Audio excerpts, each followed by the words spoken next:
하나님은 영이시니 예배하는 자가 영과 진리로 예배할지니라. 아버지께서는 자기에게 이렇게 예배드리는 예배자들을 찾으십니다. 우리 모두 자리에서 일어나셔서 성령의 임재하심 가운데 우리 주 예수 그리스도 안에서 하나님 아버지께 나아가 예배드리겠습니다. 이제부터 영원까지 여호와의 이름을 찬양할지어다. 할렐루야. 아멘.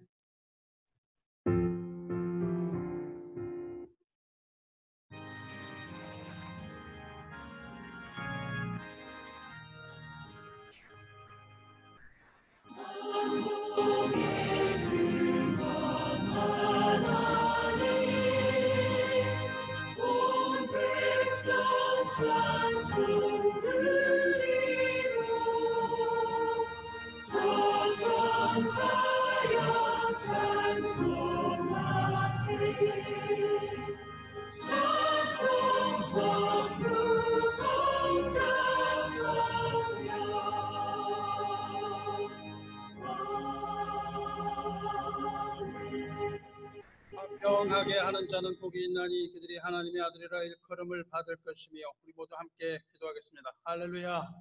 은혜로우시고 자비로우신 하나님 아버지, 오늘도 하나님의 전에 나온 하나님의 백성들이 하나님 앞에 드리는 예배를 흠향하시고 그 머리 위에와 가정에 하나님의 복을 부어 주시옵소서. 우리 모든 죄를 십자가에서 도말하신 그리스도의 은혜를 배우고 저주의 십자가의 독상자를 못 박으신 하나님의 사랑을 기억하며 복음을 깨닫게 하시는 성령의 능력을 체험하기 원하는 하나님의 자녀들에게 복음을 깨닫게 하실 뿐만 아니라 복음에 순종하는 행함을 알게 하시고 하나님의 은혜를 베풀어 주시옵소서. 하나님의 뜻대로 기도함으로 우리가 드리는 모든 기도가 응답받게 하시고 우리 마음의 소원이 그 뜻대로 이루어지기를 간절히 원하고 원하올 때에 우리를 구원하신 하나님의 아들 우리 주 예수 그리스도 이름으로 기도드리옵나이다. 아멘. 우리 모두 잠시 침묵으로 참회와 회개의 시간을 갖겠습니다.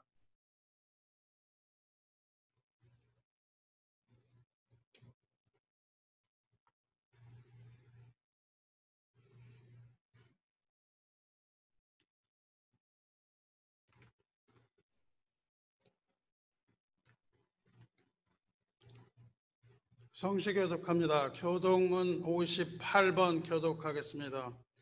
보라, 형제가 연합하여 동거함이 머리에 있는 보배로운 기름이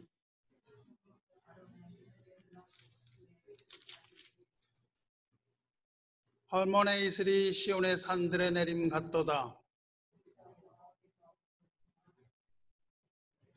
아멘.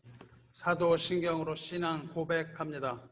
전능하사 천지를 만드신 하나님 아버지를 내가 믿사오며 그 외아들 우리 주 예수 그리스도를 믿사오니 이는 성령으로 잉태하사 동정녀 마리아에게 나시고 본디오 빌라도에게 고난을 받으사 십자가에 못 박혀 죽으시고 장사한 지 사흘 만에 죽은 자 가운데서 다시 살아나시며 하늘에 오르사 전능하신 하나님 우편에 앉아 계시다가 저리로서 산자와 죽은 자를 심판하러 오시리라.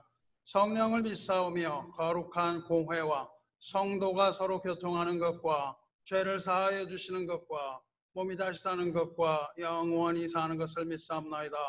아멘. 자리에 앉으시기 바랍니다. 오늘 또 이렇게 주님의 부르심을 받아서 자리에 나오신 여러분과 또 온라인으로 예배드리는 우리 모든 성도님들을 주님의 이름으로 환영합니다. 우리 옆에 계신 분과도 이렇게 눈으로 인사하겠습니다. 모두가 은혜입니다. 말씀하시면서 인사합시다. 모두가 은혜입니다. 잠시 안내 말씀드리겠습니다. 제가 요즘 시간을 좀 할애해서 세미나 이런 것들을 좀 참석하고 있는데 그 하나는 이 코로나 바이러스 이것에 관한 것이고 또 하나는 이제 그 뉴 노멀 교회가 앞으로 어떻게 나가야 할 것인가 이런 것들을 좀 참석하고 있는데 우리가 마스크를 여기 이제 계속 착용하고 있는데 거기서 좀 주의사항을 많이 얘기하더라고요. 그래서 이 마스크 여러 가지가 있는데 보통 그 먼지 날 때 이렇게 쓰는 마스크나 또한 치과에서 쓰는 마스크나 또 우리 교회를 통해서 구입한 마스크나 이런 것들 여러 가지가 있는데 그 중에 이제 우리가 구입한 것은 여기가 이렇게 완전히 실이 돼서 공기가 안 통해요. 근데 치과 마스크나 이런 것들은 여기가 이렇게 좀 공간이 많아서 이렇게 그것을 통해서 들어가기도 쉽고 그렇다 그럽니다. 그래서 그 마스크 쓸 때 주의사항 첫째는 이걸 잘 이렇게 눌러서 공간이 이렇게 되지 않도록 하는 거고, 중요한 것은 그 마스크 쓰기 전이나 후에 이렇게 세정제를 잘 손을 하시고, 왜냐하면 그 더러운 손으로 그걸 만지고 그러면 안 되니까요. 그것을 잘 손을 이렇게 세정하시고 마스크 만지고, 그다음에 이 앞부분 이런 거 자꾸 만지면 소용이 없는 거죠. 어떤 분들은 이렇게 하고 어떤 분들은 아깝다고 뒤집어서 또 하시기도 한대요. 이런 거 하면 절대 안 됩니다.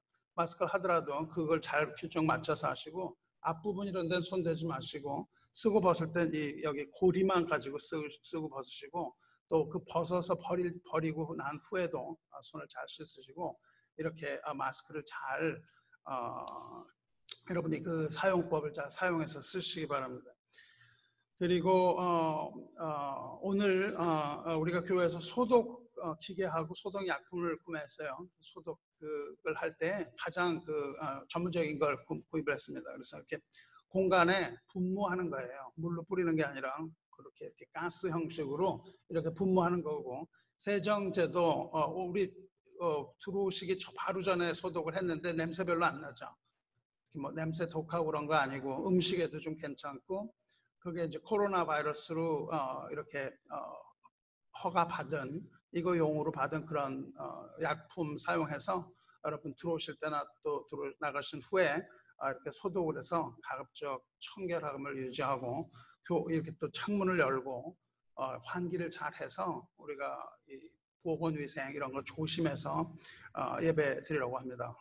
예배 잘 참석해 주시고, 또한 이렇게 노래하면서 우리가 찬송 부르지 못하는 것도 답답하시죠. 그래서 지금 그 타운하고 얘기하고 있어요. 우리가 그렇게까지 못하는 것은 좀 심하다. 그래서 우리가 마스크를 쓰고 찬송 부를 수 있게 해달라고 이렇게 이야기하고 있습니다. 이 타운에서 특히 이렇게 좀 그런 것들이 있어서 지난주, 이번주 우리가 화밍으로 노래하는데, 그렇게 우리가 하지 못하게 되는 것에 대해서도 여러분 좀 느끼시고, 우리가 찬양 부르는 것이 얼마나 즐겁고 우리가 하나님 앞에 영광을 돌릴 수 있는가, 이런 것을 좀 생각하시기 바라요. 그리고 우리가 보통 매월 첫 번째 주일에는 생일 이렇게 맞으신 분들 우리가 축하했는데, 오늘 그렇게 못함으로 이름만 부르겠습니다. 우리 서윤이, 우리 김호영 집사님 자녀죠. 또 이혜선 권사님 한국에 가셨습니다. 여인권 형제님, 여인권 집사님, 여집사님 계시고요. 그리고 손영환 집사님 아들이죠. 그리고 조성천 집사님, 성천 집사님 쪽에 앉아 계십니다. 우리 생일 오늘 이달에 맞으신 분 우리 다 축하합니다. 우리 찬송 9장 함께 부르겠습니다.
사랑이 넘치는 자비하신 하나님, 은혜가 풍성한 구원의 하나님, 참회의 심령이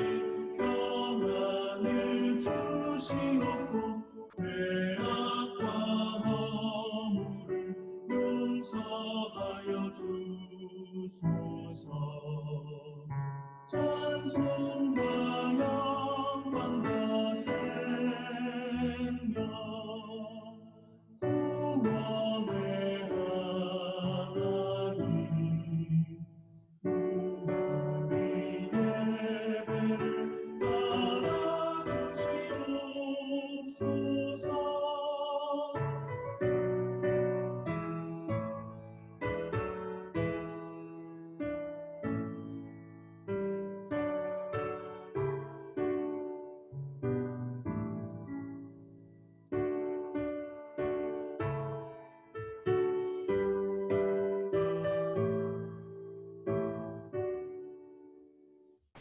연약한 심령을 굳게 세워주시고 우둔한 마음을 지혜롭게 하시고 주의 뜻 받들어 정되게 살아가며 주 말씀 따라서 용감하게 하소서.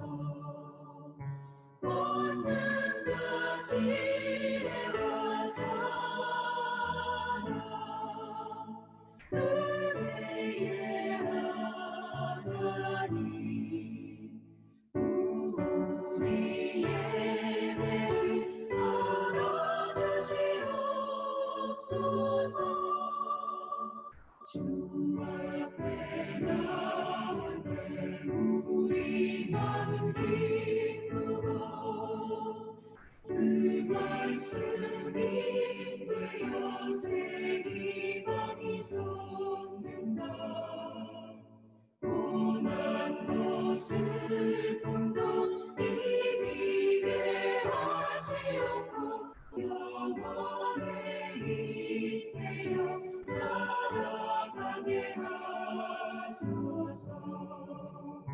우리의 사랑과 기쁨 생명의 하나님 우리 예배를 받아주시옵소서.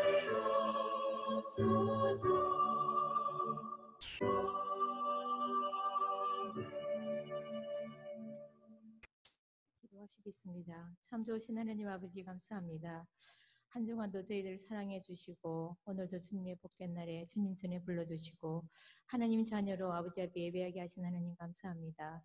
하나님 아버지 한 주간 또 살아갈 때 우리가 한 번도 경험하지 못한 코로나19로 통해서 또 많은 생각과 마음들이 분주하고 때로는 염려와 걱정으로 또 하나님 믿는 자녀로서의 삶을 도리를 잘 살지 못했음을 용서해 주시고 오늘 이 시간에 하나님 앞에 예배드리는 우리들이 오늘 말씀을 통해서 우리들에게 회복되는 시간 되게 하시고 회개의 심령 부어주셔서 하나님 앞에 회개하는 마음으로 아버지 앞에 드리는 예배가 진정과 신령의 예배드려 하나님 기뻐 받으시는 예배가 되게 주님 은혜 베풀어 주시기만을 간절히 바라고납니다.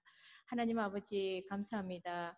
오늘도 우리를 사랑해 주셔서 이 시간에 함께하지 또 못한 많은 믿음의 형제들이 있습니다. 그러나 이 시간 함께 하여 주시고 동일한 은혜를 받을 수 있도록 하나님께서 은혜 베풀어 주시기만을 간절히 바라고납니다.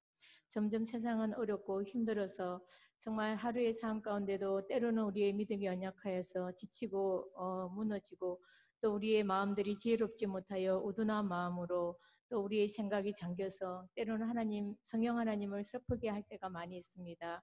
하나님 아버지 이 시간에 다시 한번 말씀을 통해서 우리를 깨닫게 해주시고 말씀을 통해서 우리를 위로받게 해주시고 말씀을 통해서 우리의 마음의 심령들이 회복되는 이 시간 되게 하나님 은혜 베풀어 주시기만을 간절히 바라고납니다.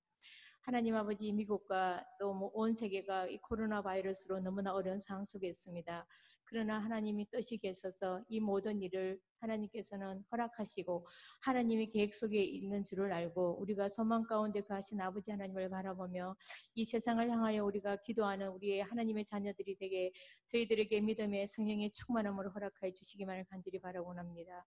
오늘도 하나님의 선교지에 있는 선교사님들 하나님 코로나19로 인하여 선교지가 너무 어렵고 힘든 상황에 있습니다. 그러나 그들이 헌신과 수고로 아름다운 발걸음으로 주의 복음을 전하는 그곳들이 결코 허무하게 되어지지 않도록 하나님 그들이 하나님 말씀을 복음을 전하는 그곳에 하나님 나라가 임하는 오늘도 있게 하여 주시기만을 간절히 바라곤 합니다. 하나님 아버지 감사합니다. 오늘도 말씀을 전하실 목사님에게 성령의 충만함으로 오늘도 기름 부어주셔서 저희들에게 말씀 주실 때 성령 하나님 우리 마음을 각 사람 마음의 심령이 함께하여 주셔서 하나님 말씀을 밝히 잘 깨달아 알 수 있는 이 시간 되게 주님 도와주시고 이 시간에 함께 드리는 우리 주일학교 자녀들이 있습니다. 이 시간에 주일학교 자녀들 또 우리 사역자님들 어린 영혼들의 하나님의 말씀을 신겨주실 때 우리 아이들이 말씀 안에서 잘 세워지고 또 오늘도 하나님께 드리지는 예배가 하나님 앞에 기쁨으로 드리지는 예배 되게 하여 주시고 오늘도 여러 곳에서 수고하시는 손길들이 있습니다. 그 손길 위에 주님 축복하여 주시고 은혜 베풀어 주옵소서. 이 시간 드려지는 예배가 아버지를 기뻐 받으시는 예배 참 예배가 될 수 있도록 은혜 베풀어 주옵소서. 감사드리며 예수님의 이름으로 기도합니다. 아멘.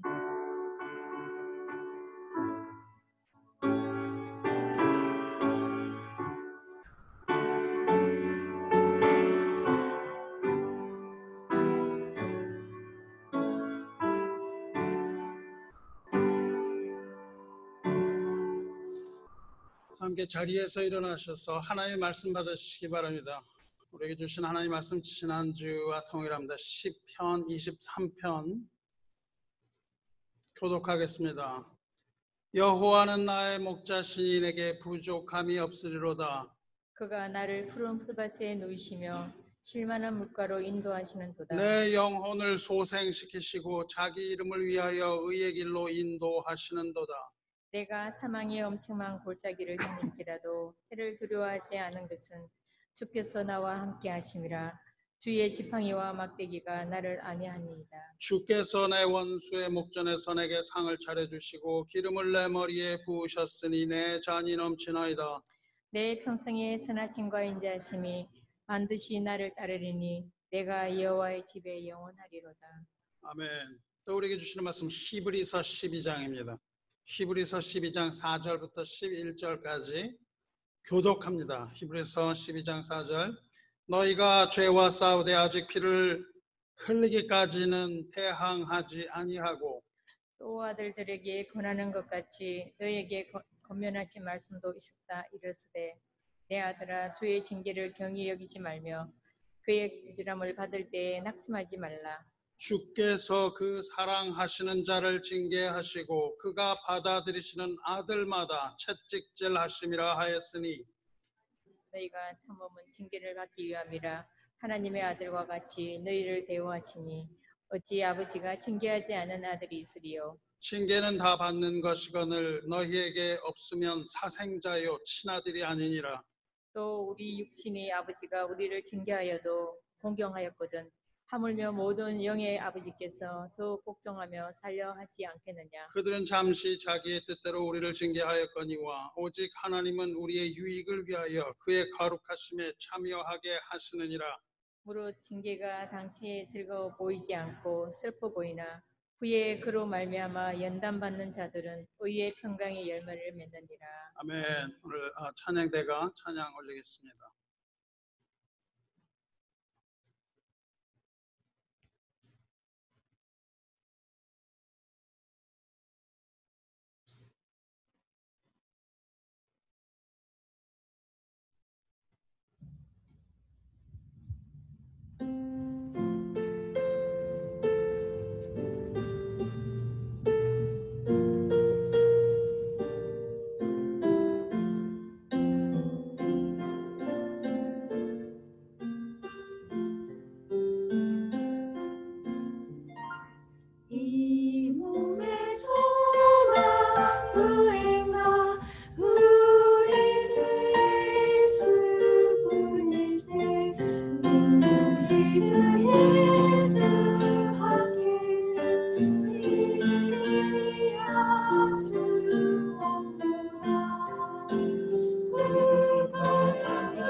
굉장히 좀 간단하게 이렇게 만든 것 같지만 이거 만드는데 대단히 많은 노력과 시간이 들어간 걸 여러분 아실 겁니다.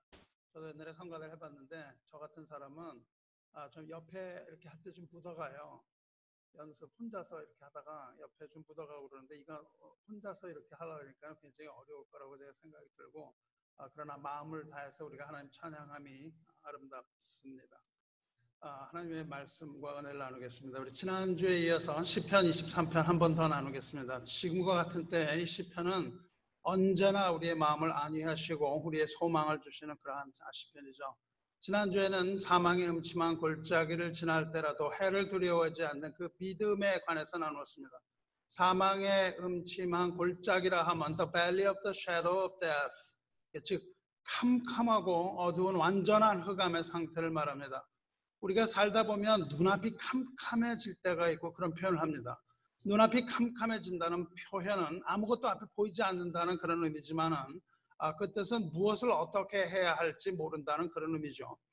여러분이 낯선 외국에서 지갑을 잃어버리고 집에 갈 차비조차 없는 그런 상황에 처한다면 눈앞이 캄캄해졌다, 그런 표현이 적합한 표현입니다. 영어로 이것을 표현하자면 It is a pitch dark in front of my eyes, 그런 식으로 표현할 수 있어요.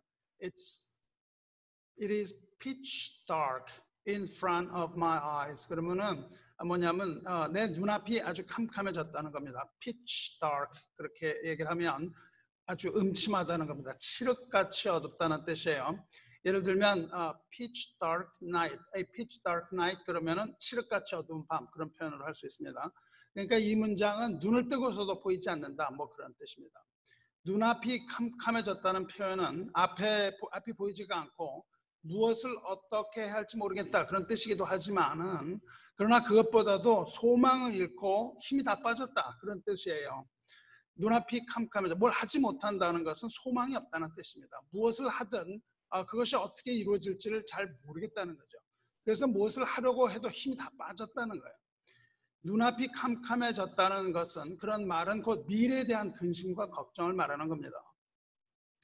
Thinking about the future drains me of hope and energy out of me. 그런 표현 많이 씁니다. 문학에서는 thinking about the future, 미래를 내가 생각할 때 it drains me of hope.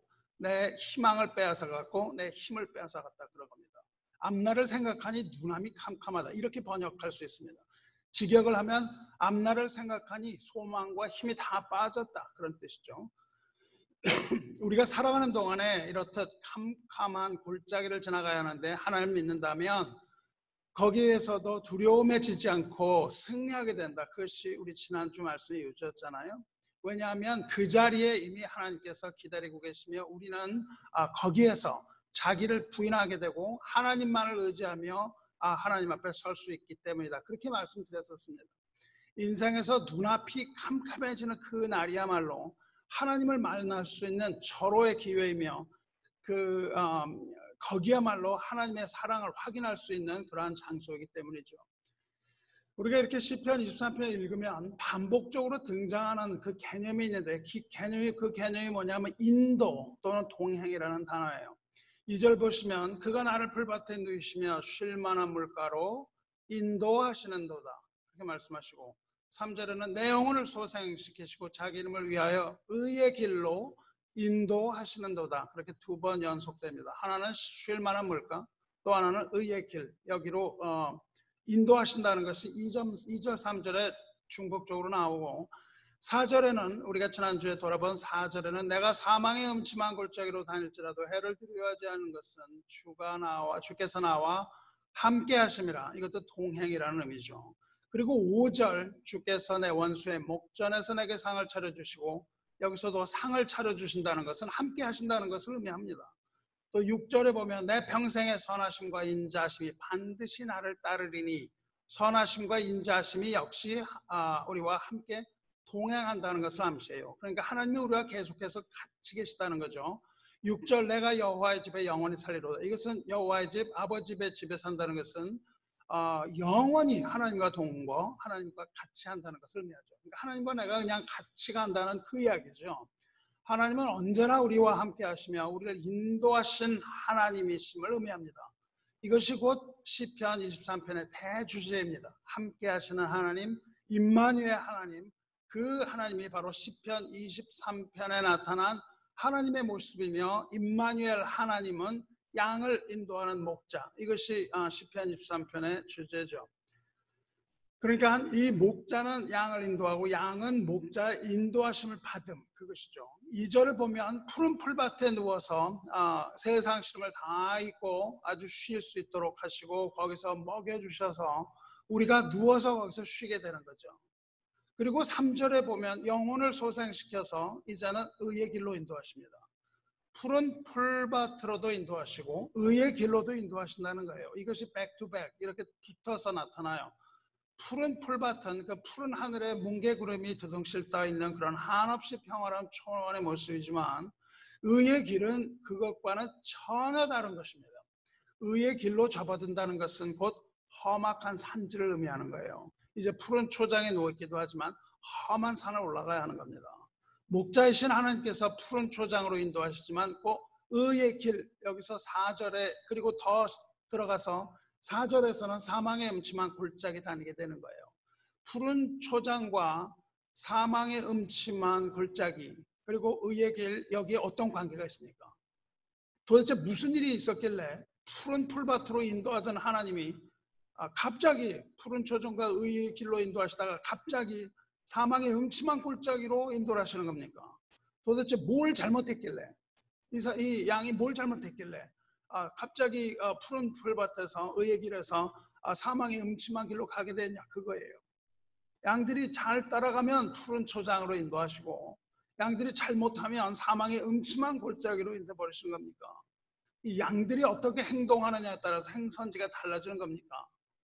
만약 그렇게 생각한다면, 우리가 그렇게 생각을 한다면 여러분은 예수를 믿는다고 하면서도 아직도 유교 사상에서 벗어나지 못하고 있는 겁니다. 우리가 그런 것들이 바로 우리 유교 사상에 우리를 묶고 있는 것들이에요. 이 시대에 우리 교회는 아직도 그 문화를 벗어나지 못하고 있어요. 겉으로는 우리가 크리스찬이라고도 하면서도 아직도 유교의 가르침을 그대로 답습하고 있으며, 그 우리가 가지고 있는 인식도 유교나 불교의 그것대로 우리 마음에 품고 살아가는 경우가 많이 있기 때문입니다. 만일 양들의 행동에 따라서 상과 벌이 하나하나 주어진다면 그것이 바로 인과응보의 사상이에요. 이것이 불교에서 말하는 업보, 사필귀정, 권선징악, 무슨 자승자박이니 자업자득이니 종드득드니 이런 사상, 그 아주 우리가 유식하게 이렇게 사자성어로 막 이야기하죠. 이것이 바로 유교의 사상이에요. 우리가 이런 사상에 지배를 받고 있기 때문에 그렇습니다. 유교의 사상을 버리고 우리는 그것들을 벗어버리고 성경을 올바로 읽고 성경을 성경대로 생각하면서 성경대로 살아가야만 우리는 진정한 성도요 크리스찬이 되는 겁니다. 우리가 가지고 있는 이러한 모든 생각들을 버리고 하나님의 생각으로 마음을 가득 채우시기를 바랍니다.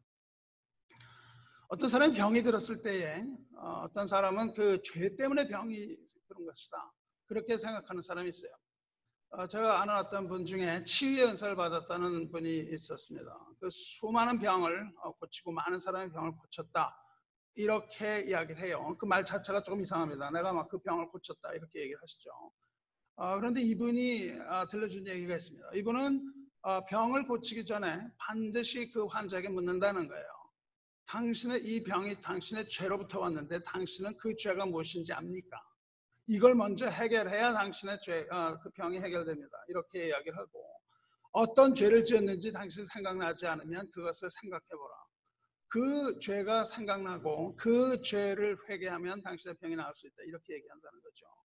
뭐 그럴듯하죠. 이렇게 모든 병의 원인이 죄이므로 그 죄를 해결하면 그 병으로서 낫는다는 것이죠. 그래서 병을 치료하는 방법은 그 사람의 죄가 드러나게 하고 그 드러난 죄를 회개하게 하면 병이 낫는다 이겁니다. 당신이 하나님께 지은 죄가 뭔지 기억해내고 그 죄에게 회개하면 병이 나올 것인데 그 병은 하나님께서 치유하시는 겁니다. 이렇게 얘기를 하죠. 본인이 치유한다고 그렇게 얘기는 하지 않지만 그러나 결국 그 방법을 그렇게 일러줘요. 모든 병이 다 죄로부터 왔다고 철석같이 믿는 겁니다. 정말 그렇습니까?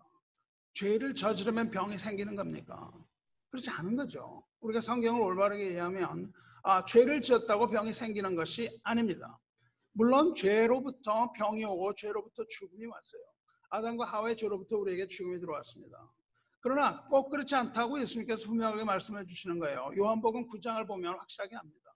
예수께서 제자들과 걸어가실 때에 날 때부터 앞을 보지 못하는 그 사람을 보죠. 그때 제자들이 이렇게 묻습니다. 이 사람이 맹인으로 난 것이 누구의 죄로 인함이니까? 자기니까? 그 부모이니까? 이렇게 물어봐요. 예수님께 이 사람이 맹인으로 난 것이 죄 때문입니까? 그렇게 물어보지 않고 이것이 누구의 죄입니까? 그렇게 물어봐요. 자기입니까? 자기의 죄입니까? 부모의 죄입니까? 이렇게 묻는 제자들은 병이 죄로부터 온 것을 확신하는 가운데 질문한 겁니다. 그 병이 죄로부터 온 거냐 묻지 않고 자기의 죄냐, 본인의 죄냐, 부모의 죄냐 이렇게 예수님께 이원적인 질문을 하죠. 마치 부모의 죄가 자식에게 전가돼서 부모의 죄가 자식을 병들게 할 수 있는 것으로 생각했기 때문에 자신의 죄 때문에 병이 든 건지 아니면 부모의 죄 때문에 그렇게 병이 든 건지 질문한 거예요. 그런데 예수님의 대답은 그런 게 아니었습니다. 예수님의 대답은 그 병의 원인이 죄 때문이 아니라고 말씀하시죠. 이 사람이나 그 부모의 죄로 인한 것이 아니라 그에게서 하나님이 하시는 일을 나타내고자 하심이라 그렇게 가르치십니다. 그렇습니다.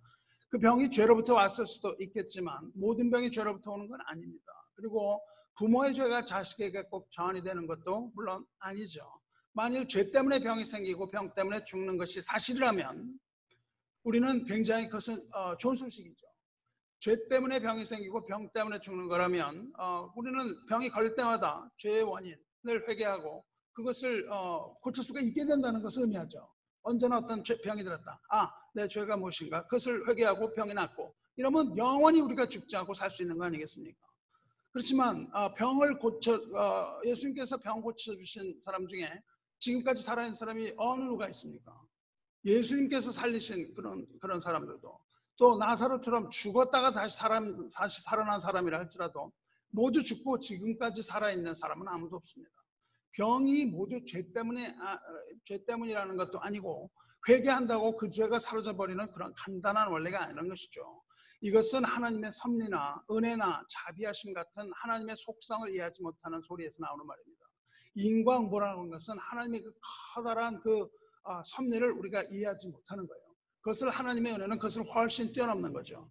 우리가 하나님이 누구이신지 안다면 그렇게 간단하게 그런 식으로 판단할 수 없는 겁니다. 하나님이 누구이신지 우리가 안다면 그렇게 쉽게 말하지 못하고 하나님의 존전에서 납작 엎드리게 되고 하나님의 크심 앞에 겸손하게 말하게 되는 거예요. 무엇을 말합니까? 우리가 아는 것이 없다고 말해야 되는 것이죠. 우리는 질병이나 고통의 문제에 대해서 섣불리 남의 고통을 그렇게 죄와 직결시켜서 판단하는 것을 주의해야 되는 거예요. 만일 어떤 사람이 죄를 지어서 그 결과로 고난받는 것이 명백하다면 그 죄를 회개하라고 우리가 권고할 수 있습니다.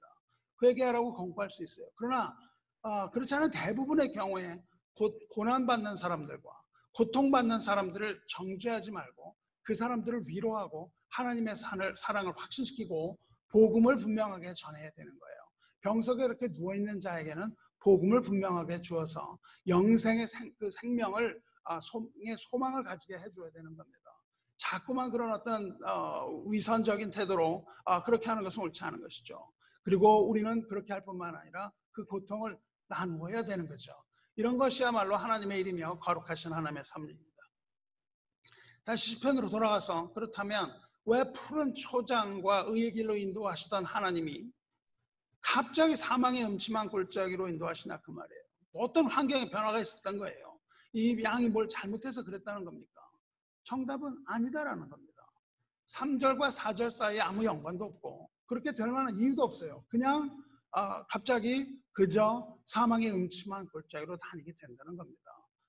그런데 2, 3절에서는 하나님이 인도하시던 하나님이 사망의 음침한 골짜기로 인도하시되 거기서도 여전히 함께 인도하신다는 거예요. 2, 3, 4절을 보면 어디에서든지 푸른 풀밭이나 의의 길로 인도하시는 하나님이 사망의 음침한 골짜기에도 여전히 함께 하신다는 겁니다. 무슨 뜻입니까? 비록 하나님이 우리와 함께 하신다고 하더라도 우리는 반드시 사망의 음침한 골짜기를 지나게 된다는 거예요.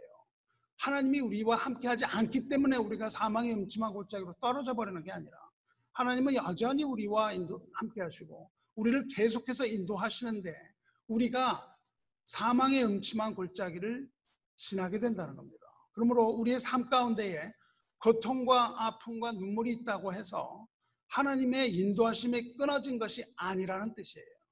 반대로 우리가 하나님의 인도하심이 있다고 해서 사망의 음침한 곳을 지나지 않고 그곳을 피해갈 수도 없다는 뜻이기도 합니다.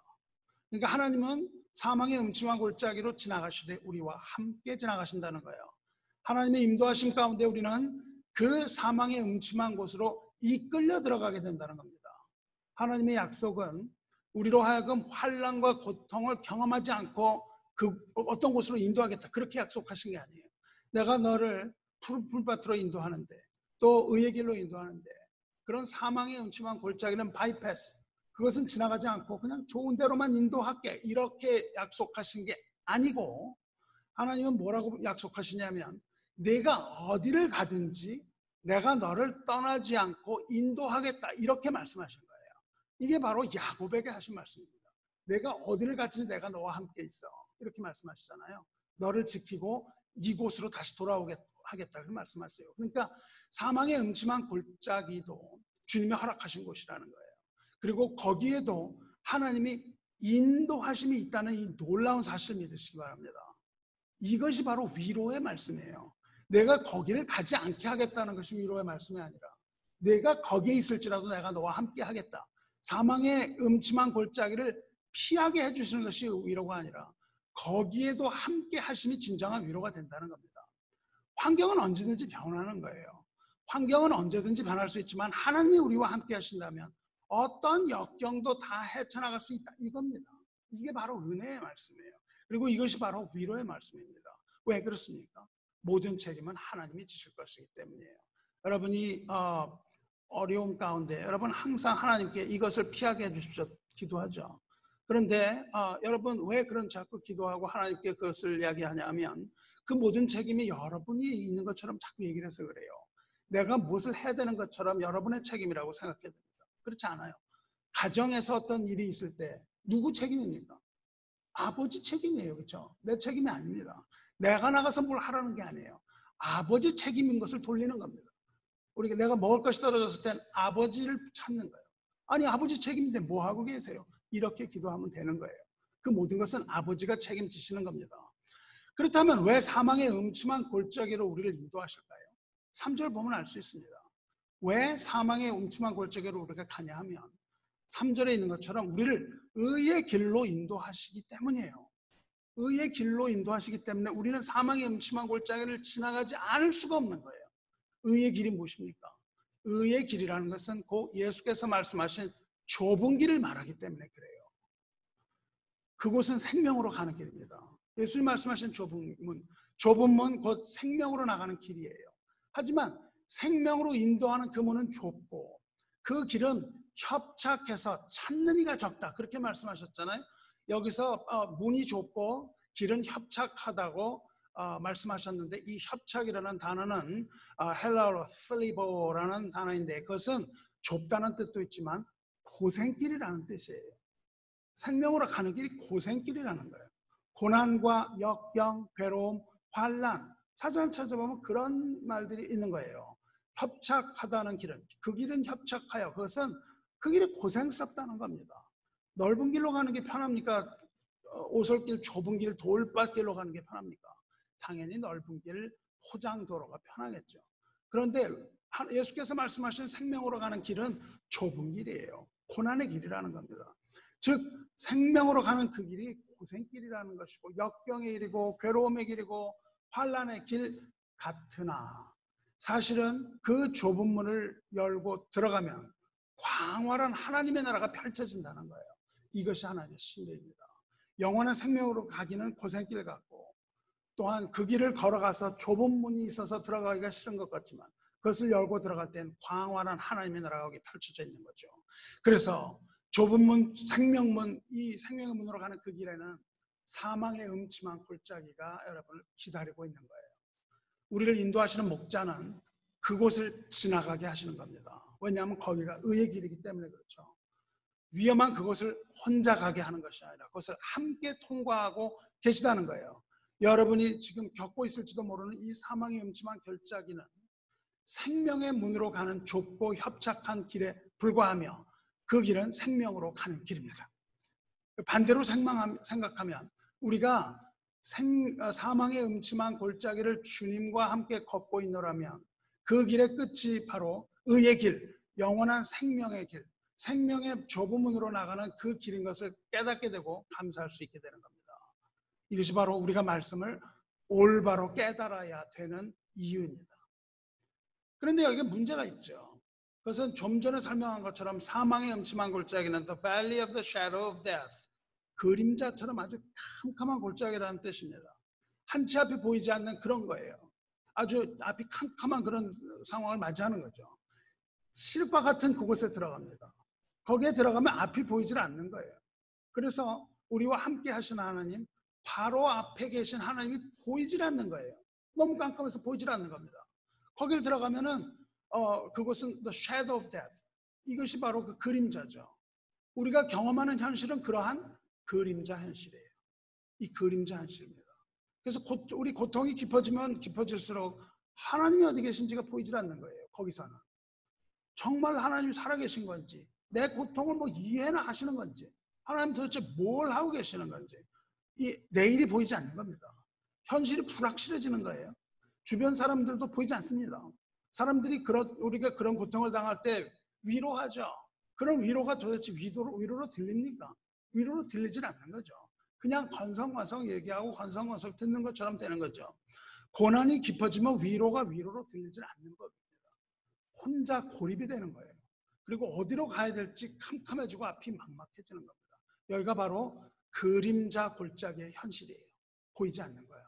너무나 어두워서 서서 걷질 못하는 겁니다. 그냥 바닥에 엎드려서 기어다녀야 되는 거예요. 뭐가 보여야죠. 그 앞에서 무너지는 자신을 발견합니다. 그 앞에서 무릎을 꿇는 자신을 발견하는 거죠. 그럼에도 불구하고 주님께서는 내가 너와 함께 하겠다고 말씀하시는 거예요. 이때 주님의 모습을 보게 해주는 것은 우리의 육신의 눈이 아니라 믿음의 눈인 거예요. 믿음의 눈이 떠져야 그 옆에 계시는 주님을 바라봐요. 이 사망의 음침한 골짜기에 들어간다 할지라도 우리가 믿음의 눈을 뜰 수만 있다면 그 옆에서 우리 함께 계시는 목자를 볼 수가 있을 텐데, 불행히도 우리는 믿음의 눈을 뜨지 못하고 현실 속에서 좌절하기가 했습니다. 이때에 주님께서 우리를 위로하시는 것이 있어요. 그것이 바로 오늘 말씀의 주제예요. 시편 23편에서 시인이 말합니다. 다윗이 말하죠. 고통과 두려움의 그 그림자 현실 가운데서 주님께서 우리를 위로하시는 것이 무엇입니까? 우리의 믿음의 눈을 뜨게 해주는 것이 무엇입니까? 그 읽은 23편 4절에 지난주에 우리가 묵상한 그 뒷부분이에요. 내가 사망의 음침한 골짜기로 다닐지라도 해를 두려워하지 아니하는 것은 주께서 나와 함께 하심이라. 그렇게 하고 주의 지팡이와 막대기가 나를 안위하시나이다 그래요. 이상하죠? 주님의 지팡이와 막대기가 나를 구원하시나이다 라든지 주님의 막대기와 지팡이가 나를 인도하시나이다 이렇게 하면은 막대기를 이렇게 해가지고 우리를 어디로 인도하시는 걸로 할 텐데, 그게 아니고 주의 지팡이와 막대기가 나를 그 어두움 가운데, 주님이 없는 것 같은 그러한 가운데에 주님께서 지팡이와 막대기로 나를 위로하신다는 거예요. 무엇을 위로하십니까? 그렇습니다. 그 사망의 음침한 골짜기에서 목자가 양을 위로하시는 그 방편은 지팡이와 막대기예요. 그림자 현실에서 우리가 기어다닐 때에 더듬는 거예요. 더듬어도 아무것도 없는 거예요. 하나님도 없는 것 같고 그냥 더듬고 다녀요. 이렇게 더듬고 다니는데 손에 딱 잡히는 게 있는 거죠. 뭐가 잡힙니까? 지팡이가 잡히는 거죠. 막대기가 잡히는 겁니다. 그 깜깜한 가운데. 그 지팡이와 막대기를 우리가 볼 수만 있다면 그것이 바로 주님이 가지고 다니시는 지팡이와 막대기라는 것을 깨닫는 거예요. 그것이 우리를 위로하는 겁니다. 주님 보이지 않아도 주님의 지팡이와 막대기가 나를 안위하시나이다. 우리를 위로하신다는 거예요. 그것이 바로 주께서 우리를 인도하시고 바로 거기 계시다는 증거이기 때문입니다. 주님이 보이지 않아도 막대기와 지팡이가 우리를 안위하시는 거예요. 주 안에 사랑하는 성도 여러분, 우리가 사망의 음침한 골짜기에서도 이 지팡이와 막대기를 찾을 수 있다면 우리는 거기서 좌절하지 않고 낙심하지 않고 마침내 그 골짜기를 벗어나서 의의 길로 지나서 마침내 생명의 문에 도달하는 거예요. 이것이 바로 순례자의 길입니다. 믿음의 문을 열어서 주님의 지팡이와 막대기를 찾으시고 안위하는 주님을 바라보시기 바랍니다. 그렇다면 주님의 지팡이와 막대기, 우리를 위로하시는 지팡이와 막대기 뭡니까? 이것을 알아야 우리가 안위받을 수 있는 거예요. 지팡이, 그러면 여러분 어떤 이미지가 떠올라요? 지팡이. 그러면 옛날에 그 스핑크스가 그리스 신화에서 오이디푸스에게 냈던 수수께끼 생각납니다. 지팡이. 어떤 수수께끼 냈죠? 아침에는 4발, 점심에는 2발, 저녁엔 3발로 걷는 동물이 뭐냐? 이렇게 물어봤죠. 그러니까 오이디푸스가 대답하죠. 뭐라고 그럽니까? 인간이라고 대답을 하죠. 왜 인간이에요? 아침 어렸을 때는 4발로 다니고 젊을 때는 2발로 다니다가 늙어서는 3발로 다니는 거죠. 늙어서는 지팡이를 짚고 다니는 3발. 이게 바로 지팡이의 의미잖아요. 지팡이라는 건 힘없는 늙은이가 의지하는 게 우리 지팡이의 이미지가 있습니다. 그러나 이런 것이 아닌 거죠. 이렇게 힘없는 늙은이가 의지하는 게 지팡이겠습니까? 그렇다면 목자의 지팡이는 목자가 뭐 힘없을 때 그렇게 짚고 다니는 그런 도구인가요? 모세가 지팡이를 들고 다녔을 때 그 힘이 없어서 이렇게 짚고 다녔던 그런 지팡이 아닌 거죠. 그렇지 않다는 것은 우리가 누구나 다 아는 겁니다. 여기서 말하는 지팡이. 그렇다면 지팡이와 막대기는 목자에게 어떤 의미입니까? 지팡이와 막대기가 무엇인지 알아보는 건 어려운 일이 아니에요. 수많은 신학자들이 그냥 이걸 캐국했습니다. 지팡이는 뭐냐? 막대기는 뭐냐? 하다 보니까 그냥 막 여기저기서 혼란이 일어나는 거예요. 그래서 지팡이와 막대기가 무엇인지를 알아보는 것도 굉장히 재미있는 이야기입니다. 여러분이 그것을 원어로 추적해보면 아주 재미있는 현상들이 많이 나타나요. 그런데 여러분이 이스라엘의 그 목자들 사진이 인터넷에 보면 그런 사진들을 볼 때 그 목자들이 2개 지팡이를 이렇게 가지고 다니는 그런 걸 봅니다. 히브리어로 여기서 지팡이는 쉐벳라고도 부르고 용도에 따라서는 마테라고도 불러요. 이 지팡이는 좀 짧고 아주 단단합니다. 박달나무 같이 이렇게 단단해요. 그래서 2 손으로 이렇게 짚기 쉽습니다. 반대로 미쉐이나라고 하는 이 막대기는 길어요. 이렇게 길어서 우리 키보다도 크고 끝에는 이렇게 고리같이 이렇게 휘어져 있어요. 그런 지팡이 보셔서 이렇게 끝에가 이렇게 갈고리가 달려 있는 거예요. 이렇게 동그랗게 생긴 갈고리가 달린 거, 이게 막대기예요. 우리 영화에서 쉽게 볼 수 있습니다. 지팡이와 막대기 2개를 가지고 다니는데 지팡이와 막대기가 서로 다른 것이긴 하지만 그 2가지 서로 다른 역할을 하는 그런 막대기입니다. 양을 치는 목자는 이 2가지 지팡이와 막대기를 다니고 양떼 사이를 다녀요. 그런데 지팡이와 막대기가 없는 양떼 여러분 상상해 보셨어요? 그냥 맨손으로 양떼 사이를 저처럼 이러고 다니는데 그런 목자가 할 수 있는 게 도대체 뭐겠어요? 양떼가 이리 가면 그냥 끌려다니고 양떼가 저리 가면 그냥 끌려다니는 거예요. 어떤 사람이 실험한 거예요. 그 양떼 사이에 사람이 들어가니까 양떼에 그냥 흘려다녀요. 그러니까 그런 목자는 아무것도 할 수 없습니다. 양을 치기 위해서는 이 지팡이와 막대기가 있어야 되는 거예요. 그 목자의 분신과 같은 아주 필요 불가구한 겁니다. 그러니까 지팡이와 막대기가 있으면 목자예요. 지팡이와 막대기의 첫 번째 목적은 적을 대체하는 겁니다. 무기예요. 지팡이의 첫 번째 목적은 무기입니다. 사무엘하 23장을 보면 다윗이 전쟁 중에 지치고 목이 말랐어요. 그래서 여기 독백을 합니다. 누가 베들레헴 성문 옆에 물을 떠나다가 나에게 마시게 할까? 이렇게 탄식을 하죠.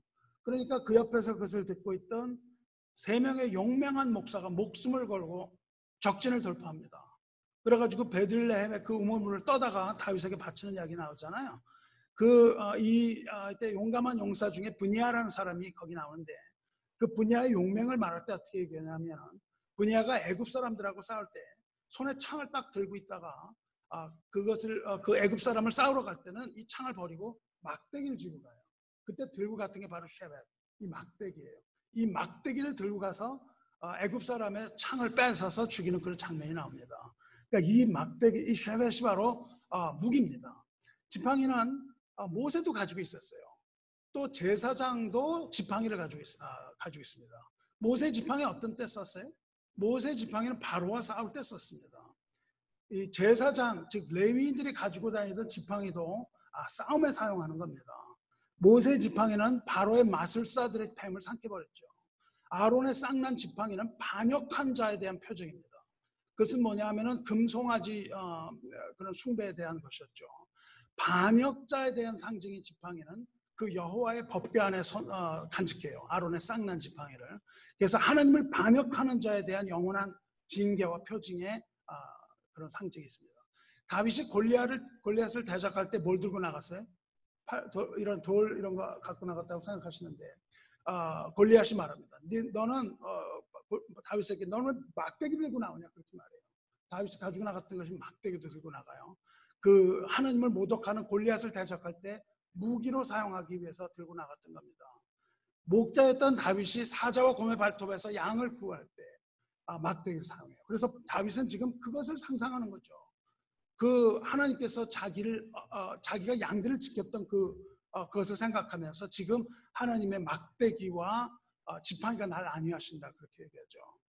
지팡이는 양들을 적으로부터 공격으로부터 지키는 선한 목자의 표상이죠. 나는 선한 목자라. 선한 목자는 양들을 위하여 목숨을 버리거니와 사꾼은 목자가 아니요 양도 재앙이 아니라 이리가 오는 것을 보면 양을 버리고 달아나나니 이리가 양을 물어가고 또 해치느니라. 이리와 양이 공격을 하는 거죠. 근데 선한 목자는 양과 이리들로부터 자기들을 지킴에 목숨까지 내놓는 그런 선한 목자죠. 양들을 위하여 전투하는 목자입니다. 그것이 선한 목자예요. 곧 우리 주 예수 그리스도의 손에 들려있는 그것이 목숨을 다하여 양들을 지키시는 그 선한 목자의 지팡이라는 겁니다. 에스겔 34장 5절에 목자가 없으므로 그것들이 흩어지고 양들이 흩어져서 모든 들짐승의 밥이 되었도다, 그렇게 말해요. 목자가 없으면 양들이 그런 들짐승 밥이 되는 겁니다. 목자가 없으면 양들이 흩어지고 들짐승의 밥이 되고 마는 거예요. 여러분, 우리 삶을 돌아볼 때 위기의 순간이 얼마나 많습니까? 그때마다 하나님께서 간섭하시고 하나님께서 지팡이와 막대기로 여러분과 저를 지켜주시는 걸 믿습니까? 믿는다면 앞으로도 주님께서는 지팡이와 막대기로 우리를 위험으로부터 지켜주실 것을 믿습니까? 사망의 음침한 골짜기를 다닐지라도 우리를 지켜주실 것을 의심하지 말고 믿으시기를 바랍니다. 목자가 두 번째로 이것을 사용하는데, 그것은 뭐냐면은 양떼를 모을 때 씁니다. 그리고 양의 숫자를 셉니다. 그 지팡이 아래로 지나간다는 것은 양이 그 밑으로 하나, 둘, 셋 이렇게 지나가게 되는 거예요. 레위 27장 32절에 하나님께서 소나 양을 11조로 드리라, 그렇게 말씀을 하세요. 그러면 뭐라고 되어 있냐면 모든 소나 양의 11조는 목자의 지팡이 아래로 통과하는 것에 10번째 것마다 여호와의 성물이 되리라 그래요. 그러니까 이 목자가 지팡이를 딱 들고 양이나 소나 그 아래로 지나가는 거예요. 하나, 둘, 셋 이렇게 해서 10번째 지나가는 것이 하나님께 11조로 바치는 겁니다. 하나님께 11조를 들을 때 지팡이로 세는 거예요. 지팡이는 양을 세는 데 사용됐습니다. 선한 목사이신 예수께서 양을 세시는 거예요. 예수께서도 잃은 양을 찾으실 때 수를 세는 겁니다. 우리 안에 있는 99마리 양보다 잃어버린 한 마리 양을 더 귀히 여기시기 때문에 그래요. 그래서 예수께서 양을 하나, 둘, 세시는 것이 바로 지팡이죠. 목자이신 주님께서 지팡이로 수를 세심으로 길을 잃어버리지 않고 천국을 향할 수 있는 겁니다. 하나도 잃어버리지 않고 우리가 잃어버렸을 때는 주님께서 막대기로 우리 수를 세시는 거죠. 우리 머리털 하나라도 빠뜨리지 아니하고 세시는 주님의 그 세심한 배려의 지팡이에 우리는 안위 받는 거예요. 주님께서 저 지팡이를 들고 계시는 겁니다. 선한 목자가 그 지팡이를 들고 우리를 세시는 거예요. 우리가 길을 잃었을 때 세시는 겁니다. 지팡이로 그 백성을 모시는 목자를 믿고 그 무리에 섞여서 함께 가시길 바랍니다. 지팡이의 세 번째 목적은 양을 보호하고 먹이는 거예요. 미가 7장 14절에 원하건대 주는 주의 지팡이로 주의 백성 곧 갈맥 속 삼림에 홀로 거주하는 주의 기업에 양떼를 먹이시되 지팡이로 먹이시라. 그들을 옛날같이 옛날같이 먹이시옵소서 말씀하세요. 목자가 푸른 초장으로 인도하여 풀 뜯게 하는 것도 지팡이로 인도하여 먹이기 위함이에요. 푸른 초장으로 인도하시면 먹이기 위함입니다. 우리가 음식이 떨어졌다고 걱정할 필요 하나도 없는 거예요. 지팡이로 우리를 먹이시기 때문입니다. 그래서 지팡이와 막대기로 안위한다 하시고 바로 그 뒤에 뭐라고 그러냐면 원수의 목전에서 상을 차려주시고 그래요. 그 지팡이와 막대기로 우리를 먹이신다는 거예요. 그래서 우리가 위로받는 겁니다. 막대기는 또 양을 구원하는 도구예요. 지금 아까 제가 막대기에는 끝에 이렇게 동그란 게 달려있다고 그랬잖아요. 가다가 양이 낭떠러져 떨어지면 그 갈고리로 양을 머리나 목이나 다리를 걸어서 끌어올리는 겁니다. 이렇게 떨어지고 죽음으로 가게 되는 그런 양들을 끌어올리는 거예요. 목자이신 예수께서 우리를 죽음으로부터 끌어올리신 거죠. 죽음으로부터 구원하시고 사망의 음침한 골짜기에 빠진 양을 막대기로 끌어올려서 구원하시는 용도입니다. 그리고 마지막으로 이제 가장 중요한 것이 있습니다. 이 막대기와 지팡이의 마지막 용도를 말씀드리겠어요. 마지막 용도는 교정하는 용도입니다. 바로잡는 용도예요. 양이 엉뚱한 길로 들어서면 목자는 어김없이 그 고리를 다리나 목에 걸어서 잡아당겨요. 다른 데로 못 가게. 커렉션 하는 거죠. 이 양이 좌로나 우로나 치우칠 때 목자의 막대기가 우리를 바른 길로 인도하는 방법입니다. 첫 번째로는 우리를 잡아당겨서 딴 데 가지 못하게 하는데, 두 번째로는 이 막대기로 목자는 양을 두들겨 팹니다. 지팡이와 막대기는 양을 때리는 용도예요. 양이 잘못할 때나 잘못된 길을 갈 때 목자는 양을 때립니다. 이것이 바로 하나님께서 우리를 대하시는 태도 중에 하나요, 방법 중에 하나입니다. 이것을 깨닫고 나면 이것이야말로 은혜 중에 은혜임을 고백하지 않을 수 없는 겁니다. 본문에서 사용하는 막대기, 그 샤벳, 이 막대기는 그 어원이 가지치기에서 나왔어요. 가지를 꺾어내는 거예요. 나무에 가지가 있는데 가지를 꺾어서 막대기를 만들기도 하고 뿌리를 꺾어서 나무를 만들기도 해요. 하나님께서 선지자 나단을 통해서 다윗과 다윗의 왕국에 대하여 약속하실 때 다윗을 축복하고 이렇게 말씀하세요. 사무엘하 7장 14절에 나는 그에게 아버지가 되고 그는 내게 아들이 되리니 그가 만일 죄를 범하면 내가 사람의 매와 인생의 채찍으로 징계하거니와. 그렇게 말씀하세요. 그는, 여기서 물론 그는 다윗의 아들 솔로몬이에요. 성전을 지을 다윗의 아들입니다. 그가 만일 죄를 범하면, 솔로몬이 죄를 범하면 그가 내 아들이 될 텐데, 그가 내게 아들이 되리니 그가 만일 죄를 범하면 내가 사람의 매와 인생의 채찍으로 징계할 거예요. 여기 매가 쉐벳입니다. 주님의 지팡이에요. 막대기입니다. 이 매가 바로 지팡이 쉐벳이에요. 징계의 매를 말하는 거예요. 사랑의 매를 말합니다. 지팡이는 채찍질하는 것과 동일한 의미를 가져요. 지팡이로 때리고 채찍질한다는 겁니다. 욥기를 보면 욥에게 말씀하실 때 이 샤바트라고 말씀하시는데 욥기에서는 뭐라고 번역하냐면 징계라고 번역을 해요. 징계, 하나님의 징계 이렇게 번역을 하는데 그것은 하나님의 지팡이, 그 동일한 단어예요. 근데 거기서 갑자기 지팡이라고 번역하면 무슨 말인지 모르니까 욥에서는 그 징계라고 그렇게 말합니다. 잠언에서도 그렇게 사용됩니다. 잠언 13장 24절에 매를 아끼는 자는, 매가 샤바트예요. 지팡이. 막대기를 아끼는 자는 그 자식을 미워함이라. 자식을 사랑하는 자는 근실이 징계하느니라. 그래요. 매와 징계를 같이 말합니다. 잠언에서는 자식을 사랑하는 들을 드는 매를 말합니다. 여기서 쉐베트를 매라고 번역했고 그와 동의어로 징계라는 단어를 사용합니다. 그러니까 이 막대기와 징계는 동일한 단어예요. 막대기는 양을 때리는 용도입니다. 어떤 사람은 그럽니다. 하나님 뭐 그렇게 세게 때리시겠어 우리를? 살살 때리시겠지. 톡톡톡톡 쳐서 인도한다. 뭐 그렇게 얘기도 해요. 그런데 그렇지 않다는 거예요. 하나님이 우리를 매우 세게 때리신다는 겁니다. 히브리서 저자는 이 사실을 이렇게 기록하죠. 히브리서 오늘 읽은 말씀이죠. 내 아들아, 아들이란 말이에요. 주의 징계하심을 경히 여기지 마라. 징계란 단어입니다. 그에게 꾸지람을 들을 때 낙심하지 말라. 주께서 그 사랑하시는 자를 징계하시고 그가 받아들이시는 아들마다 채찍질 하심이라 하시니 매와 채찍질이 나오죠. 너희가 참으면 징계를 받기 위함이라. 인내하라는 거예요. 하나님이 우리 징계하실 때 인내하라는 겁니다. 아들과 같이 너희를 대우하시나니 어찌 아버지가 징계하지 않는 아들이 있어요. 누굴 때린다는 겁니까? 아들을 때린다는 거예요. 자녀를 때린다는 겁니다. 징계는 다 받는 것이거늘 너희에게 없으면 사생하여 친아들이 아니에요. 우리에게 고난이 없으면요, 하나님의 자녀니까 다시 돌아봐야 되는 거예요. 하나님의 자녀면 고난이 있고 징계가 있다는 겁니다.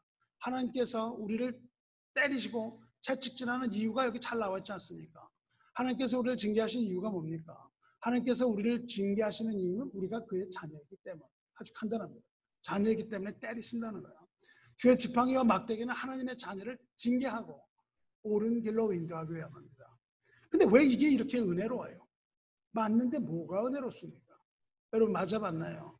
이것을 이해하지 못하면 아주 아이러니하고 아주 참담한 그런 이야기입니다. 하나님이 우리를 때리다뇨. 하나님이 우리를 때린다는 게 말이 됩니까? 하나님의 징계가 그러나 은혜롭습니다.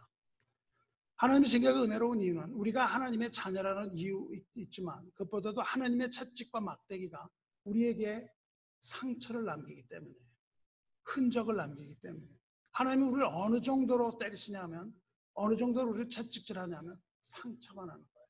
흔적이 나요. 하나님께 맞을 때 흔적이 납니다. 여러분 몽둥이에 맞아본 적 있습니까? 몽둥이에 맞으면 피멍이 듭니다. 여러분 채찍에 맞은 적 있습니까? 조금만 맞아도 피자국이 선명하게 남고 결국 흉터를 납니다. 흉터가 날 만큼 때리시는 거예요. 주님께서 막대기와 채찍을 통해서 나에게 남기신 그 내 몸에 있는 흉터가 은혜롭다는 거예요. 이 흉터야말로 임마누엘 하나님이 나와 함께 하신다는 것을 깨달은 흉터예요. 그 흉터가 났다는 것은 임마누엘 하나님이 나와 함께 하신다는 것을 깨달은 흉터이고 증거예요. 여러분 야곱의 기사를 살펴보시기 바라요. 야곱이 야복강 나루터에서 하나님과 씨름하다가 하나님이 그를 이기지 못하고 결국 하나님께서 어떻게 하십니까? 환도뼈를 치세요. 그죠? 하나님이 환도뼈를 쳐요. 환도뼈가 어딘지 아세요? 엉덩이뼈잖아요.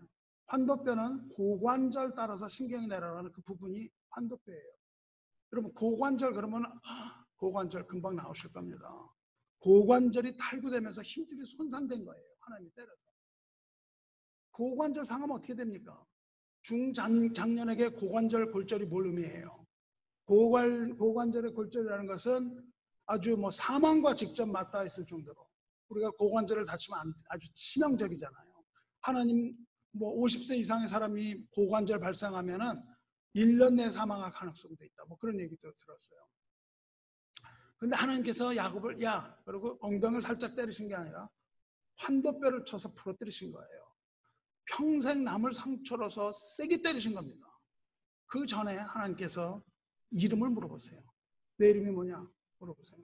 내 이름은 야곱입니다. 야곱이라는 게 무슨 말이에요? 남의 발 뒤꿈치를 잡아서 남에게 회방하고 속이고 나쁜 짓하고 강도 같은 그게 이름이에요. 너 이름 뭐야? 강도입니다. 사기꾼입니다. 이렇게 대답하게 만드신 거예요. 강도입니다. 사기꾼입니다. 그리고는 야곱은 환도뼈를 얻어맞고 이스라엘이라는 새로운 이름을 얻어요. 그리고 환도뼈를 다치는 그런 상처를 없습니다. 속임수에 능하고 자기 자신만을 위하고 살기 위해서 그냥 몸부림쳤던 야곱이 추격당하죠. 죽을 때까지. 막 추격당하다가 마지막 상황에서 더 이상 이제 아무것도 없을 상황에서 하나님 만납니다. 그리고 하나님의 사람이 돼요. 그리고 이름을 얻습니다. 새 이름을. 하나님과 겨루어서 이김. 이런 이름을 받고 이스라엘이 되는 거예요. 너 이름이 무엇이냐? 내 이름을 이스라엘이라 말씀하세요. 그리고 이제는 무엇을 가졌습니까? 흔적을 가지는 거예요. 환도뼈를 상한 그는 걷지 못합니다. 제대로 걷질 못하는 거예요. 기어가는 거예요. 그냥 걸을 수 있게 됐다 할지라도 그는 껄쩍뚝거리면서 그렇게 평생 살아갔겠죠. 그런데 그것이 바로 하나님을 만난 증거입니다. 그것이 바로 하나님을 만난 증거가 아니겠습니까? 한평생 하나님을 의지하지 않고는 살아갈 수 없는 그런 존재가 된 거예요. 하나님을 만난 흔적을 몸에 지니고 살아가는 거예요. 그러니까 어찌 그가 한시라도 하나님을 잊을 수가 있겠습니까? 걸을 때마다 한 걸음 한 걸음마다 하나님을 만난 그 은혜를 잊을 수 없는 겁니다. 여러분 이것을 이해하셔야 되는 거예요. 우리도 마찬가지입니다. 인생의 우리 탈선 가운데서 잘못된 길, 멸망의 길 걷고 있던 우리에게 하나님은 채찍으로 인도하시고 막대기와 지팡이로 인도하신 하나님이에요. 주 안에 사는 여러분, 여러분에게 이런 채찍 자국이 있습니까? 여러분을 돌아보세요. 채찍 자국이 있나요? 지팡이와 막대기로 맞은 자국이 있습니까? 그렇다면 우리는 하나님을 잊지 못합니다. 의의 길에서 벗어나는 자에게 주께서는 지팡이와 막대기의 징계, 이것이 바로 여러분을 사랑하시는 여러분의 사랑의 흔적이에요. 그 흔적이 귀함을 아신다면 여러분은 불평하지 못하는 겁니다. 그리고 하나님의 선하심과 하나님의 은혜를 맛보아 찬양하게 되는 겁니다. 말씀하겠습니다. 여러분 징계는 괴로운 거예요. 즐거운 게 아닙니다. 맞는 거는 괴로운 겁니다. 고통이에요. 슬픈 일입니다. 그러나 그것은 우리의 유익을 위한 징계예요. 히브리서 12장 10절에 오직 하나님은 우리의 유익을 위하여 그의 거룩하심에 참여하게 하시나. 이것이 바로 채찍의 이유입니다. 징계는 즐거운 경험이 아닙니다. 눈물 쏙 빼놓는 그런 경험이에요. 슬픈 경험이에요. 하지만 그것은 우리를 연단하시는 하나님의 지팡이요 막대기며 결국 열매 맺게 하신 하나님의 사랑입니다. 무릇 징계가 당시에는 즐거워 보이지 않고 슬퍼 보이나 후에 그로 말미암아 연단받은 자들은 의와 평강의 열매를 맺느니라 말씀하세요. 여러분 농부는 가지치기를 합니다. 가지칠 때 나무는 아플지도 몰라요. 가지가 떨어져 나가는 아픔을 느끼는 겁니다. 가지라는 말에서 이게 파생된 말이라고 그랬잖아요. 가지치기예요. 하지만 농부가 가지를 치는 것은 가지를 깨끗하게 하려는 것이며 더 깨끗하게 하기 위하여 나무를 손질하는 거라고 말씀하셨어요. 나무에게는 가지가 잘려나가는 고통이 있겠지만 잘려나간 가지 때문에 생긴 상처는 굳습니다. 그리고 그것은 더 강하게 되는 법이에요. 그리고 그것은 영광의 상처가 되는 겁니다. 그래서 사도 바울은 갈라디아서를 맺으면서 이렇게 고백하는 거예요. 이후로는 누구든지 나를 괴롭게 하지 말라. 내가 내 몸에 예수의 흔적을 지니고 있노라. 그렇게 말해요. 무슨 흔적입니까? 사도 바울은 예수의 흔적을 몸에 지니고 살았어요. 바로 이 말은 흔적이라는 것은 그가 맞았던 수많은 채찍과 매와 권장과 그런 고생과 이런 것들을 집합체입니다. 예수를 전하기 위해서 바울이 받았던 그 수많은 고난에 대한 징표, 그것이 흔적이에요. 내가 이 흔적을 볼 때마다 내가 예수 그리스도의 복음을 전하는 사람인 것을 잊지 않는 거죠. 그것은 다른 어떤 것과도 비교할 수 없는 영광스러운 상처인 거예요. 예수로 인해서 받은 상처입니다. 여러분 몸에 흔적을 확인해 보시기 바라요. 사랑하는 저와 여러분도 이 우리의 몸에 예수의 흔적, 하나님의 사랑의 흔적을 가지고 고난과 징계 가운데서 하나님을 만났던 것을 늘 기억하며 사망의 음침한 곳에서라도 우리와 언제나 함께 하셔서 지팡이와 막대기로 안위하시는 하나님을 기억하시고 감사하시기를 주님의 이름으로 축원합니다. 우리 함께 기도하겠습니다. 은혜와 사랑이 충만하신 하나님 아버지, 광야 같은 이 세상 살아가는 순례자의 길에 하나님의 자녀들을 막대기와 지팡이로 안위하시는 하나님 아버지, 감사에 감사를 더하나이다. 주님의 지팡이는 우리를 사랑하시는 하나님의 사랑과 또한 우리를 감찰하시고 우리를 깨끗하게 하시는 주님의 사랑의 매와 채찍임을 깨달은 자마다 하나님의 심오한 사랑과 하나님의 자녀를 인도하시는 하나님의 섭리인 것을 깨닫게 하여 주시고 사랑의 매와 사랑의 채찍의 자국을 보면서 하나님의 자녀됨을 인식하고 하나님의 양으로 살아가는 이 백성에게 주님의 하나님의 은혜를 베푸시고 하나님의 자녀임을 인식하는 큰 안목과 지혜 또한 허락하여 주시옵소서. 우리가 사망의 음침한 골짜기 그곳에서 앞이 캄캄하여 하나님이 없는 그 길을 더듬어 찾다가 목자이신 하나님의 지팡이와 막대기를 만지고 더듬어서 확인할 때 그 감격을 허락하여 주시고 이 백성에게 그 사랑을 깨닫는 은혜를 하늘로부터 내려 주시옵소서. 평안과 기쁨을 허락하여 주시고 그 어둠 가운데서도 두려움에 떠는 자를 안위하여 주시옵소서. 하나님 보좌 우편에 앉으신 능력의 우리 구주 하나님의 아들 나사렛 예수 그리스도 이름으로 간절히 기도드리옵나이다. 아멘.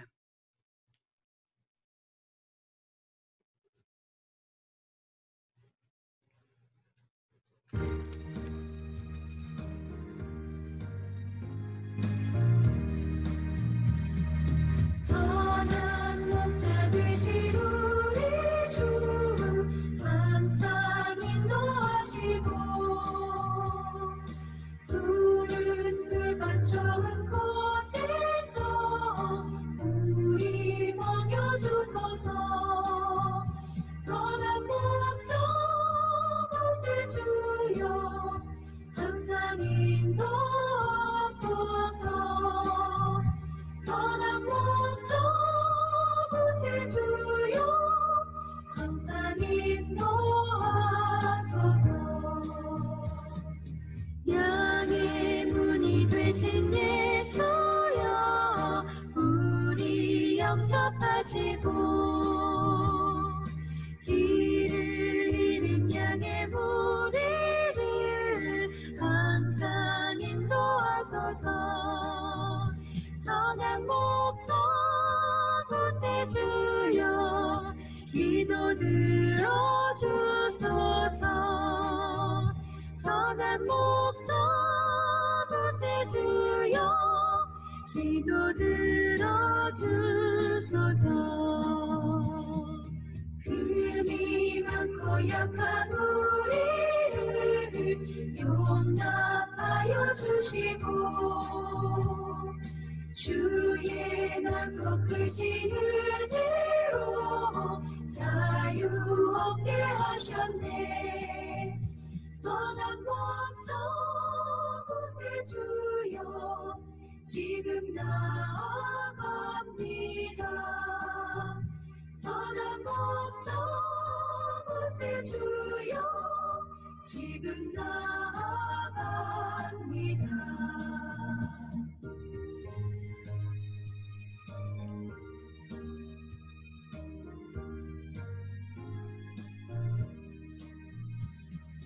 일찍 주의 뜻을 따라서 살아가게 하시고 주의 크신 사랑 베푸사 따라가게 하소서. 선한 목자 곳에 주여 항상 인도하소서. 선한 목자 곳에 주여 항상 인도하소서.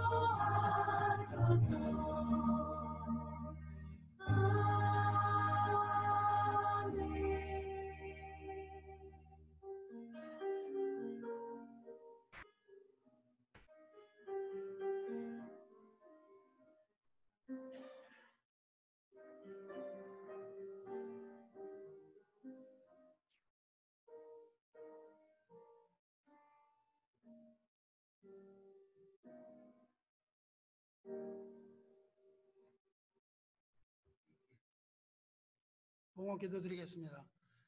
만복의 근원이신 하나님 아버지, 오늘 예배를 통하여 베푸신 은혜에 감사를 드리나이다. 하나님의 사랑과 은혜에 감사드리는 여기 모인 하나님의 귀한 백성들이 하나님께 드리는 것은 재물이 아니라 하나님에 대한 경외이며 하나님에 대한 사랑이며 하나님의 은혜에 대한 감사의 헌물이오니 하나님께서 마땅히 기뻐하실 줄로 믿습니다. 하나님께 대한 경외가 의로움을 이끌어내고 하나님에 대한 사랑이 헌신을 이끌어내며 하나님에 대한 감사가 기쁨을 불러일으키는 것을 보오니 이와 같은 경외와 사랑과 감사가 이 백성 가운데 그치지 아니하게 하여 주시옵소서. 드리는 손길과 가정 위에 하나님의 큰 복을 차고도 넘치게 부어주시기를 바라올 때에 사랑과 긍휼과 은혜가 풍성하신 선한 목자 우리 주 예수 그리스도 이름으로 축복하며 기도드리옵나이다. 아멘.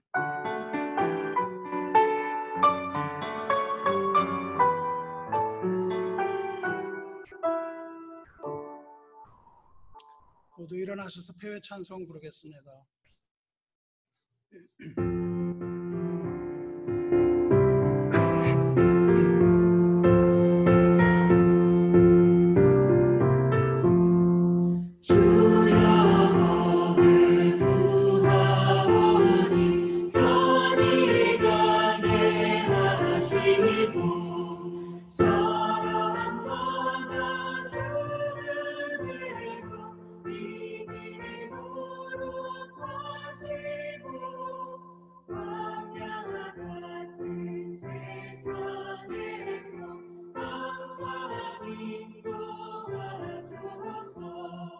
주의 복된 말씀 듣고 무한 감사합니다. 구원받은 주의 선고 열매 맺게 하시며 하나님이 우리 함께 항상 계시옵소서.